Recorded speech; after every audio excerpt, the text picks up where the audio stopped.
La montagne au féminin. Une série de portraits présentés par Globule Radio. Des sportifs de la vallée prennent la parole. De leurs premiers pas à leurs plus belles réalisations, ces femmes nous racontent comment elles se sont imposées dans leur discipline.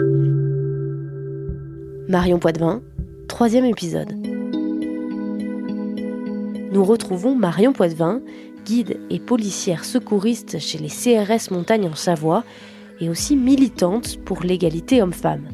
Elle se bat à sa manière contre les préjugés en amenant des femmes en montagne dans des sorties 100% féminines avec le club Lead the Climb. Elle veut leur apprendre qu'une femme peut aussi être première de cordée. Moi, je pensais que c'était bon, ces groupes féminins, c'était passé, moi, à mon époque, c'était important, mais que 10 ans après, il y avait plus besoin. Et en fait, si, il y avait de plus en plus besoin. Pourquoi ? Elles avaient besoin de pratiquer entre femmes, de se retrouver à un moment entre elles, parce qu'elles se sentent plus à leur place, elles se sentent plus légitimes de pouvoir aussi passer en tête, de pouvoir poser des questions, de pouvoir... Voilà. Encore des mixtes, même encore aujourd'hui, moi je suis un petit peu dépitée quand il y a des jeunes femmes aspirantes guides qui ont 25 ans qui me disent l'autre fois je suis allée faire la Pierre Alain au Dru avec un copain en hiver, donc une grosse course, et elle me dit c'est moi qui ai repéré la face, c'est moi qui ai eu l'idée d'aller là-bas, c'est moi qui dis il faut prendre ça et ça comme matos. Arrivé au pied de la voie dure, il a fallu qu'ils prennent les freins et qu'il aille en tête. Et elle n'a pas réussi à s'imposer. Et du coup, après, au fur et à mesure de l'ascension, tu perds un peu ta confiance en toi. Et elle me dit, après, il y a un moment, non, j'ai dit non, c'est moi qui vais, quoi. Et il a fallu qu'elle pousse des gouttes pour pouvoir prendre la longueur. Et ça demande un double effort. C'est un effort mental d'être sûr de soi que la longueur, on va la réussir. Parce que du coup, on a dit, non, j'y vais. On a la double pression. Moi, ça m'est arrivé et c'est vraiment dur à faire. Ça coûte de passer cette barrière mentale. Et du coup, ça demande un gros effort mental qui est physiquement fatigant. Donc, il reste du travail à faire. Oui. Et plus on s'intéresse à ce sujet-là, et plus on se rend compte de l'immensité de la tâche qui reste. Surtout que moi, ça fait déjà quand même 15 ans que je suis dans le monde de l'alpinisme. Et c'est surtout la vitesse d'évolution qui est tellement lente que ça, c'est difficile. Ce ne sera pas de mon vivant que je verrai, on va dire, une égalité parfaite homme-femme dans le monde de la montagne, ça c'est sûr.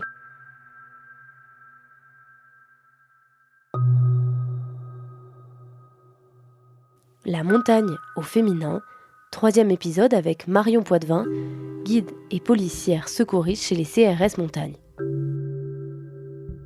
Est-ce que vous vous considérez comme une militante féministe ? Alors j'ai mis longtemps à accepter le mot féministe parce que comme ce mot féministe a été beaucoup transformé en mode oui, non, mais les féministes c'est des extrémistes qui veulent castrer tous les hommes, blablabla. Du coup, non, moi je me reconnaissais pas dans cette définition-là.